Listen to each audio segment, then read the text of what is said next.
호주가 선전포고에 준하는 협박을 받았습니다. 최근 중국은 호주를 향해 휴양지로 남을 것인지 아니면 전쟁터가 될지 선택하라는 말도 안 되는 도발을 날렸습니다. 국제관계에서 이런 망발을 내뱉을 수 있다는 게 정말 기가 막히는데요. 그나마 정부 차원의 협박이 아니라 특정 언론의 발언이긴 했지만 해당 언론이 중국 정부의 스피커나 마찬가지인 환구시보라는 건 충분히 도를 넘은 미친 짓입니다. 만약 같은 발언을 중국 정부가 내뱉었다면 거의 선전포고를 날린 것이나 다름없는데요. 중국이 이렇게까지 무리수를 둔 배경은 이렇습니다. 사실 두 나라의 관계는 5년 전까지만 하더라도 비교적 괜찮은 편이었습니다. 특히 중국은 호주의 주요 수출 시장으로 2019년 한 해에만 호주 전체 수출의 약 3분의 1이 중국을 대상으로 할 정도였는데요. 그러나 중국의 팽창주의 외교 정책과 쿼드 국가들에 대한 호주의 안보 협력이 서로 맞부딪히면서 두 나라의 관계는 악화일로로 빠져들었습니다. 지나친 간소하긴 하나 쉽게 말해 호주가 미국과 친하게 지내려 하자 중국이 제대로 삐져버렸다고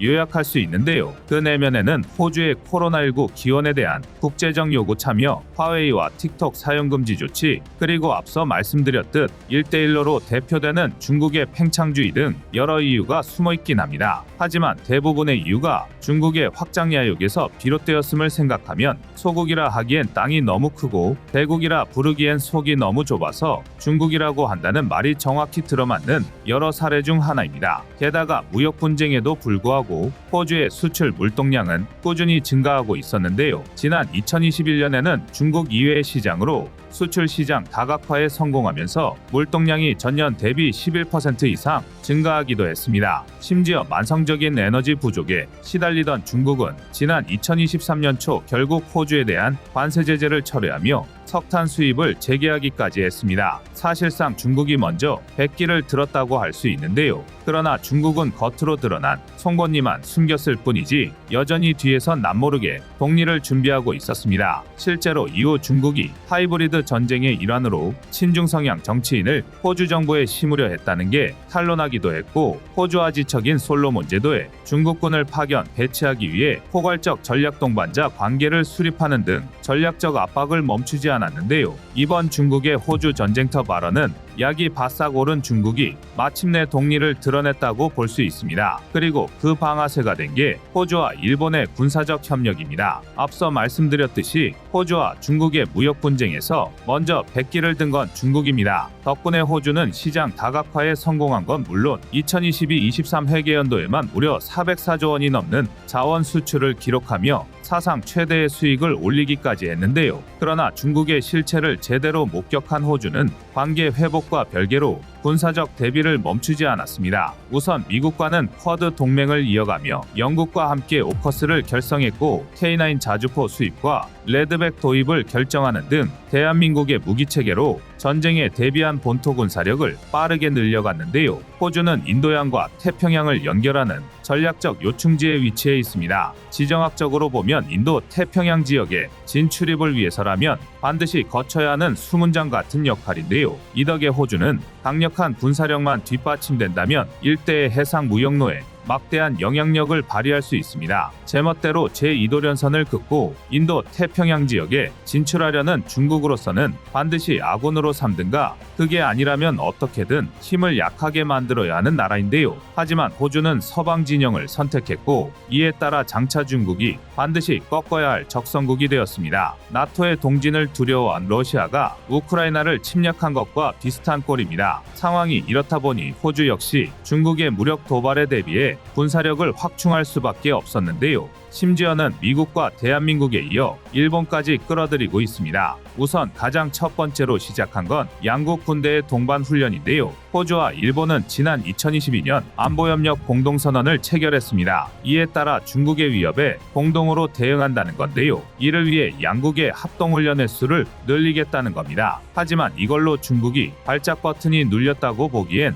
약간 부족한데요. 호주와 일본 두 나라는 결정적으로 일종의 미사일 연합을 부대를 구성할 계획입니다. 일례로 호주는 미사일 시험장을 대여하는 식으로 일본이 보유한 BGM-109 토마호크를 간접적으로 배치할 수 있는데요. 또한 공동개발의 명목으로 일본이 개발 중인 장거리 미사일을 보유할 가능성도 충분합니다. 실제로 중국은 일본에 대해서도 환구15의 영문판인 글로벌 타임스를 이용해 전략적 깊이가 부족한 행동이라며 매우 강력하게 비난했습니다. 또 지진 등 재해가 많은 섬나라인 만큼 도발이 아닌 주변국과의 우호관계에 힘써라 라고 경고했습니다. 반응을 보아하니 확실히 호주와 일본이 중국의 아픈 곳을 제대로 찌른 것 같은데요. 하지만 마냥 웃으며 지켜볼 수만은 없습니다. 물론 아무리 일본이라 할지라도 중국이라는 공공의적을 상대하는 데 있어 호주와 일본의 동맹은 반가운 일입니다. 특히 언젠간 중국을 최전선에서 맞서야 할 대한민국으로서는 호주의 군사력이 강력해질수록 전략적 이득인데요. 그러나 한편으로는 일본이 이를 통해 일석이조를 노리고 있다는 걸 간과할 수 없습니다. 글로벌 방산시장 진출을 노리고 있는 일본은 호주를 발판으로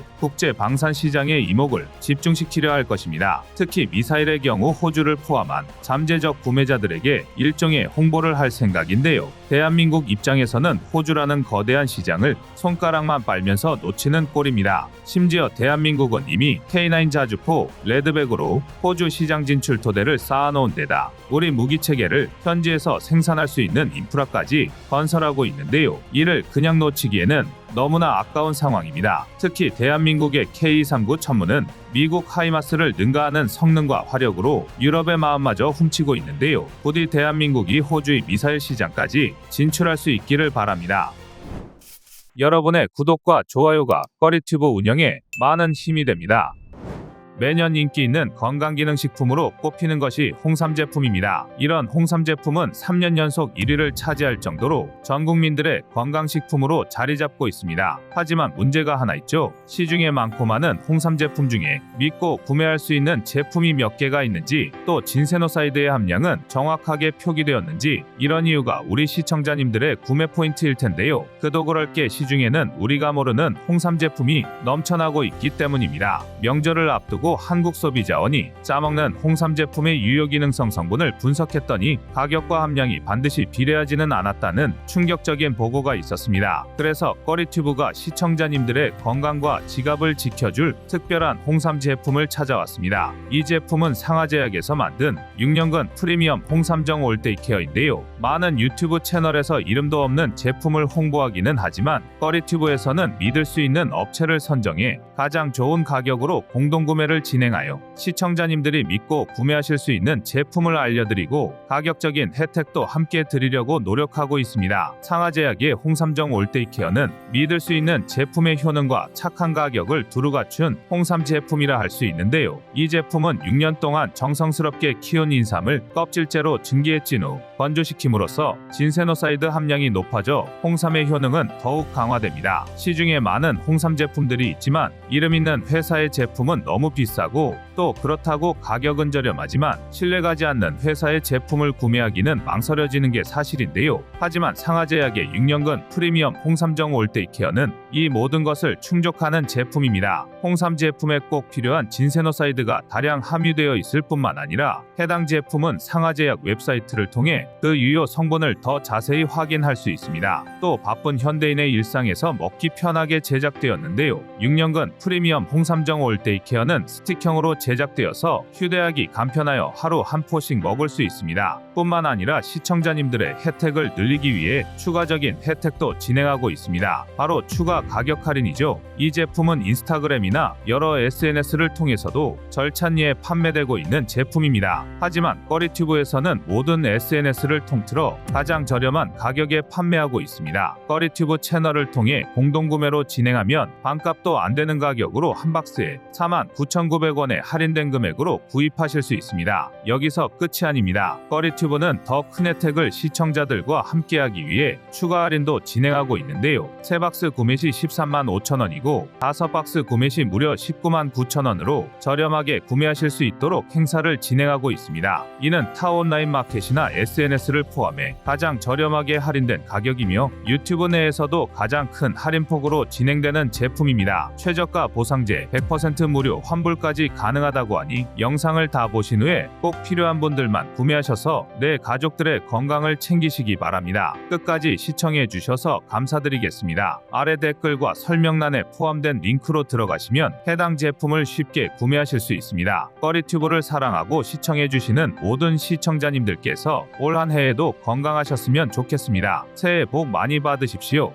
도발을 멈추지 않던 북한이 이제는 한술 더 떠 핵카드까지 만지작거리고 있습니다. 지난 15일부터 대한민국은 미국, 일본과 함께 3자 해상훈련을 진행했습니다. 해당 훈련에만 대한민국의 만재만 600톤 규모 이지스 구축함 세종대왕함 2척, 미국의 10만 톤급 슈퍼캐리어 니미츠급 항공모함 칼빈스함과 그 전단 소속 전투함정 5척, 일본의 9,500톤 규모 홍고급 이지스 구축함 2척 등 도합 9척의 함정이 참가하는 등 기록적일 만큼 대규모 훈련이었습니다. 당연히 가만히 있을 북한이 아닌데요. 하지만 이번에는 선을 넘어도 한참을 넘었습니다. 한미일 해상훈련에 대한 대응 조치로 헤일 5-23을 동해수역에서 진행했다고 발표한 건데요. 문제는 북한의 주장대로라면 이 헤일이 수중에서 핵폭발을 일으켜 방사능 헤일로 적국의 항만과 함선에 대량의 피해를 주는 게 목적이라는 것입니다. 즉 핵무기의 일종이라는 건데요. 핵어뢰 또는 핵무인 수중 드론으로 추정되는 북한의 헤일은 이미 지난 2023년 3월에 1형, 4월에 2형을 시험 발사한 사례가 있습니다. 이는 곧 최소한 수중에서 추진이 가능할 만큼의 기술력을 확보했다는 건데요. 다만 그 이상의 기술력은 기대하기 어렵다는 게 학계의 정설입니다. 일례로 헤일 1형의 경우 잠수심도는 기껏해야 80에서 150m에 불과한데요. 대한민국과 미국을 포함해 많은 나라가 사용하는 마크 46 경어뢰만 해도 자망 심도가 360m에 달합니다. 또한 국산 중어뢰 범상어의 자망 심도는 900m에 육박하는데요. 당연한 얘기지만 어뢰도 잠수함과 마찬가지로 자망 심도가 깊을수록 요격하기 어렵습니다. 이를 감안하면 헤일 1형은 그저 움직이는 부표 수준인데요. 게다가 헤일 1형과 헤일 2형 모두 최대 속도가 시속 30에서 40km에 못 미칠 것으로 추정됩니다. 국산 중어뢰 범상어가 시속 92km에서 110km의 달함을 감안하면 절반에도 못 미치는 겁니다. 이런 속도의 낮은 자망 속도로는 위력이 어떻든 함정을 격추하는 것 자체가 불가능한데요. 전문가들 역시 기술 수준을 봤을 때 북한이 상황 발생 전에 미리 대한민국 해군기지나 항만에 헤일을 배치하고 이후 기폭시키는 기뢰 용도로 사용할 것이라 추정하고 있습니다. 핵어뢰가 아니라 핵무인 수중 드론이라는 복잡한 이름으로 분류한 것도 이 때문인데요. 다만 아무리 기뢰 수준에 불과하다 하더라도 핵무기 그리고 방사능 헤일을 이용해 대한민국을 공격한다는 건 발상부터가 오싹할 만합니다. 그런데 사실 그렇게까지 걱정할 필요도 없는데요. 실제로 러시아가 포세이돈이라는 비슷한 개념의 핵어뢰를 개발하긴 했지만 우리 군은 북한의 발표가 과장, 조작되었다는 데 무게를 두고 있습니다. 특히 북한이 최근 실험에 성공했다고 주장하는 헤일 5-23의 경우 직경이 80에서 90cm인데 전 세계에서 직경 1m 이하의 소형 원자로를 개발한 사례는 전무합니다. 다시 말해 핵추진 체계일 가능성은 제로에 가깝다는 건데요. 다만 탄두부에만 화산 31 같은 50cm 이하급 핵탄두를 탑재했을 가능성도 있습니다. 하지만 이 경우 수중에서는 아무리 잘해줘봐야 버블제트 이상의 위력을 내기 어려운데요. 북한이 주장하는 초강력 방사능 헤일은 어림도 없습니다. 오히려 북한이 헤일을 믿고 핵 도발을 감행한다면 대한민국의 선제 공격에 쑥대밭이 될 텐데요. 그러나 한편으로는 불안한 마음을 지울 수 없습니다. 북한의 도발 수위가 날이 갈수록 심각해지는 지금 언제 북한이 핵을 사용할지 장담할 수 없다는 게 가장 큰 문제입니다. 대한민국 역시 눈에는 눈, 이에는 이, 핵에는 핵으로 대응할 수 있으면 하는 것도 솔직한 심경입니다. 심지어 대한민국은 이미 핵무기를 개발할 기술과 자원을 모두 갖춘 상태로 알려져 있습니다. 과연 대한민국의 핵무기 보유는 가능성이 있는 얘기인지 아니면 일장춘몽에 지나지 않는 건지 후속 영상을 통해 찾아뵙도록 하겠습니다. 여러분의 구독과 좋아요가 꺼리튜브 운영에 많은 힘이 됩니다. 대한민국이 준비 중인 줄 알았던 비장의 무기가 사실 알고 보니 이미 전력화되었다는 게 밝혀졌습니다. 최근 언론을 통해 북한의 무인기 위협에 대응하기 위해 개발 중이던 소형 스텔스 무인기가 실제로는 이미 실전에 배치되었다는 게 뒤늦게 공개된 건데요. 지난 9월 시제기가 국군의 날 시가행진에 공개되었고 또 12월 고작 3개월 만에 개발 완료를 발표한 데 이어 그것도 모자라 전력화까지 완료된 것입니다. 번갯불에 콩을 구워 먹어도 이보다는 빠를 수 없을 것 같은데요. 심지어 대한민국이 개발한 무인기는 북한의 경우처럼 소형이라 레이더에서 발견하기 어려운 게 아니라 애초에 설계부터 스텔스 형상입니다. 즉 기술 수준이 굉장히 높다는 건데요. 더군다나 이 덕에 비가시선 영역까지 침투해 정찰하는 경우도 북한이 발견하는 게 극도로 어렵습니다. 아닌 게 아니라 공식적인 정보가 나온 건 아니지만 소형 스텔스 무인기의 형상은 그동안 한국형 무인기의 천병으로 밝혀진 가오리-X와 굉장히 유사한데요. 다만 크기는 상당히 소형화되어 총장 2m, 이륙 중량 60kg, 내외일 것으로 추정됩니다. 더욱 놀라운 건 해당 무인기에 국내에서 개발 중이던 제트 엔진이 탑재되었을 확률이 높다는 건데요. 소형 스텔스 무인기에 대한 더욱 자세한 분석은 이어지는 분석 영상을 기대해주세요. 여러분의 구독과 좋아요가 꺼리튜브 운영에 많은 힘이 됩니다. 남북의 군사 긴장도가 어느 때보다 심각해지고 있습니다. 이미 일각에선 군사분계선이나 북방한계선과 같은 접경지역에서의 우발적 군사 충돌 가능성을 우려하고 있습니다. 이러한 상황을 두고 많은 군사 전문가들은 9.19 합의 파기가 신호탄이 되었다고 평가하고 있습니다. 지난 11월 21일 자행된 북한의 군사정찰 위성 발사는 그동안 위태롭게나마 유지되었던 9.19 합의의 완전한 사망 선고를 내려버렸는데요. 이미 지난 5월과 8월 두 차례 군사정찰 위성을 발사했던 북한은 공공연히 3차 실험 가능성 역시 내비쳐왔습니다. 이에 대한민국은 유엔 안보리 대북 결의안을 위배하는 정찰 위성 발사를 강행할 경우 9.19 군사합의 효력을 정지하겠다고 엄포를 놓은 상태였습니다. 다시 말해 북한은 여러 차례의 경고에도 불구하고 스스로 재무덤을 판 것입니다. 다만 이쯤에서 꼭 짚고 넘어가고 싶은 게 있는데요. 바로 왜 한국은 되는데 북한은 안 되냐는 주장입니다. 이걸 일일이 설명해야 하는 게 어이없지만 예상외로 이런 주장을 하는 사람이 적지 않습니다. 이들은 대한민국도 군사정찰 위성을 발사했으면서 왜 한낱 위성에 지나지 않는 북한의 말리경 1호는 대단한 잘못인 양 제재를 가하냐고 주장하는데요. 그러나 북한의 군사정찰 위성은 명백한 군사적 도발이며 좌시해서는 안 될 문제입니다. 다름 아닌 북한의 핵무기 때문입니다. 때때로 사다리 걷어차기니 어쩌니 비아냥이 대상이 되기도 하지만 현대사회의 평화가 유지될 수 있었던 건 핵확산금지조약 통칭 NPT 덕분입니다. NPT란 이름 그대로 비핵 보유국의 핵무기 보유와 보유국의 핵무기 양도를 금지하는 국제조약인데요. 인도, 파키스탄, 이스라엘, 남수단 정도를 제외하면 세계 모든 나라가 가입했었던 보편적 가치입니다.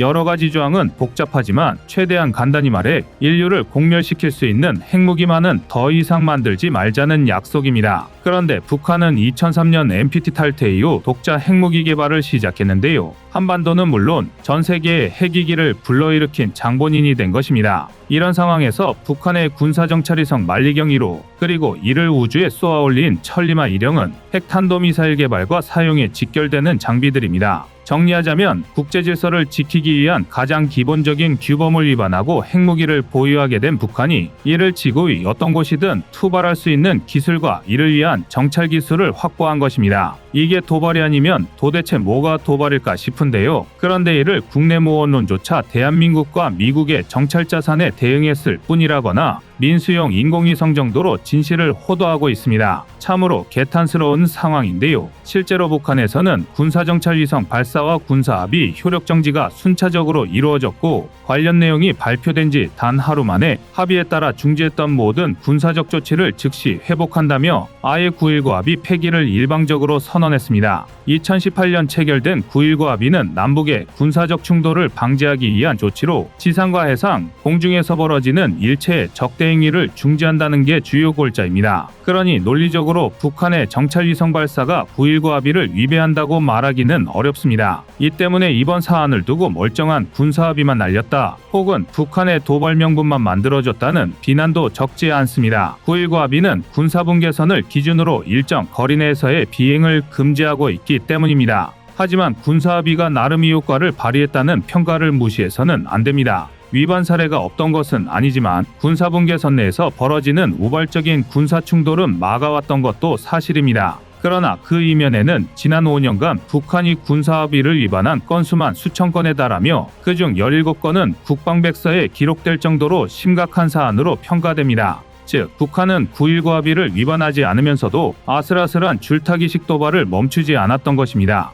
합의 자체는 충분히 고평가 받을 만하나 안타깝게도 그 대상이 북한이라는 점이 문제였던 셈인데요. 일례로 22년 있었던 북한의 대규모 항공공격 종합훈련이나 같은 해 있었던 북한 무인기 침투 사건, 비교적 최근에 벌어진 천리마 일형 발사 사건 등을 꼽을 수 있습니다. 이 중 대규모 항공공격 종합훈련은 지난해 진행된 한미 연합훈련에 대응한 전군 지휘훈련이었습니다. 당시 북한은 남한점령을 작전 목표로 대규모 야외 기동훈련을 실시했는데요. 그것으로 모자라 전투기 150대를 동원한 공중무력 시위와 단거리 탄도미사일을 발사하기도 했습니다. 다만 전투기를 동원한 공중무력 시위는 특별감 시선을 넘지 않아 별도로 공개되지 않았을 뿐입니다. 또 북한 무인기의 서울 침투 사건은 그야말로 충격적인 일이었습니다. 다수의 무인기가 수도권 일대를 날아다녔고 그중 한 대는 서울 상공에 출현해 대통령실 인근을 휘젓고 다녔습니다. 게다가 군사정찰위성이란 결국 탄도미사일 기술이 이용되는 것으로 앞서 말씀드렸듯이 안보리의 대북제재 결의안에 위배되는 내용입니다. 심지어 북한은 9.19 합의 폐기 원인을 대한민국에 떠넘기는 적반하장식 태도를 이어가고 있습니다.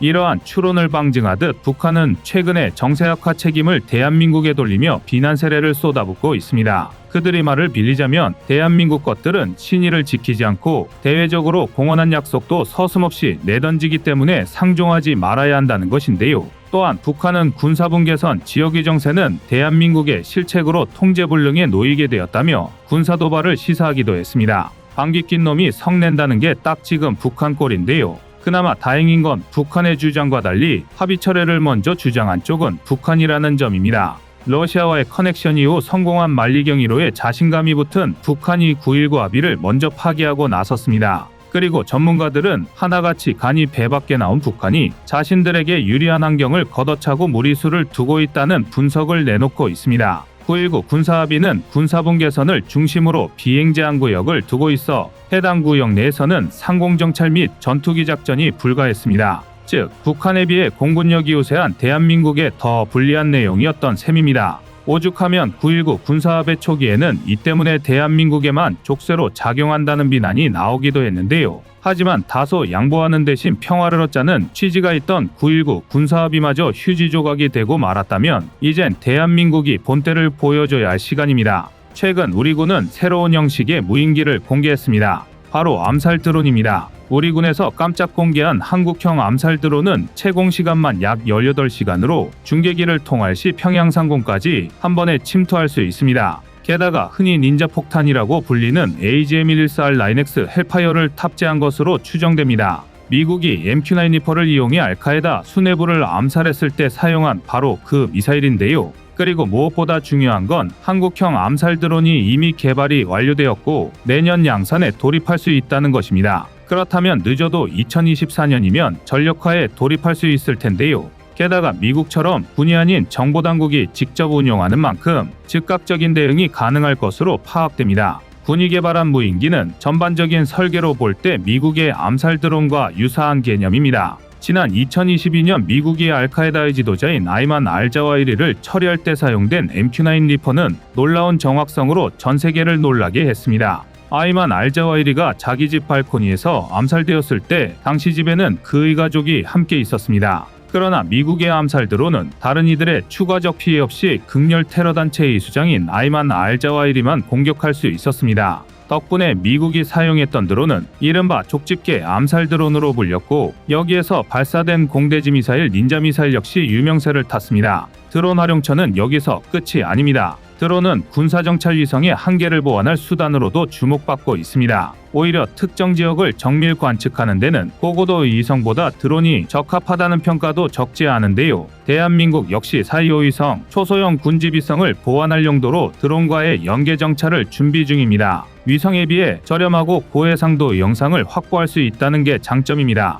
이외에도 최근 영국 항모에서는 모하비 드론의 2차 감 실험이 성공적으로 진행됐습니다. 이는 무인 함재기를 이용한 원거리 폭격이 가능해진 시대가 되었다는 것을 의미합니다. 모하비 드론은 제대로 된 활주로가 준비되지 않는 지역에서 활용될 수 있게 개발된 무인 드론으로 별도의 사출 장치나 강제 착함 장치 없이 이착륙이 가능합니다. 또한 이착륙에 필요한 활주로 면적도 약 152m에 불과한데요. 따라서 항공모함 대비 가판이 짧은 상륙함 등에서 운용하는 것도 가능합니다. 무장으로는 최대 16대의 헬파이어 미사일을 탑재할 수 있으며 전자광학 적외선 카메라와 신호정보 수집기 등이 장착될 수 있습니다. 게다가 채공 가능 시간이 24시간을 넘는 데다 100kg의 탑재물을 싣고도 1000km까지 운행할 수 있어 수송 등에도 유용할 것으로 보입니다. 특히 모하비드로는 원격 조종이 필요하지 않은 자동 조종 시스템으로 정찰이나 공격을 포함한 전방위적 활용이 예고되는데요. 실상 함재기처럼 활용할 수 있는 무인 드론이라면 그 활용도는 상상 이상일 것입니다. 더욱이 상륙함 등에서 운용될 수 있다면 항공모함이 없는 대한민국의 해군 전력에도 많은 도움이 될 것으로 보입니다. 물론 무인기의 활용이 제약되는 상황이 생길 수도 있습니다. 때문에 전통적인 유인 함재기와 무인기를 함께 운용하는 방안이 모색되어야 할 텐데요. 이를 위해서는 지금 단계부터 개발이 필요합니다. 9.19 군사합의가 끝끝내 휴지 조각이 되어버리고 북한이 그 책임을 우리에게 떠넘기고 있는 지금 대한민국은 이전과 다른 안보 전략이 필요합니다. 그것이 군사합의에 대한 책임 공방을 논하는 것보다 더욱 유익한 일일 것입니다. 여러분의 생각은 어떠신가요? 이상 꺼리튜브였습니다.